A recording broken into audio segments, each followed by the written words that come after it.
I think that the problem is that the vast majority of data we collect from people who aren't aware of the productivity roles that it ends up playing, and trying to engage those people more and paying them a bit more for those people who are in context, who can provide additional value. And in fact, Google does a little bit of that with the local hosts and so forth. But I think trying to make people more broadly aware of that and trying to create a structure where they would get direct compensation for improving the quality of the data they provide and be aware of the payments they were getting for all of their data would, in the medium term, create the opportunity for people to build greater human capital, really, and contribute more online. Well, I think that if we had more targeted direct compensation to people, we would get larger product improvements.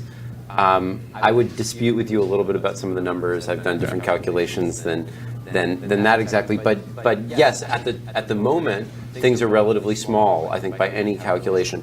But in a future where artificial intelligence really does come up to take the role that investors are pricing into your company and into my company, I think that if we don't find a way to directly compensate people for the data contributions that they're making that are fueling those artificial intelligence, we're going to end up with a lot of what I would call fake unemployment, where people are unemployed, but not because they're not contributing value, just because the value that they are contributing isn't being counted appropriately. So, and I think that if more people were aware of the contributions that they're making and were getting compensation for it, you would, I mean, there are absolutely markets, as you're describing, for those labelers. They are a little bit sidelined, and the public image that is portrayed is one in which you don't... No, you're very right. I mean, nobody knows about this, even though it's easy to check. Yeah, I think center, putting that more center stage and making more people feel like they're participating in it,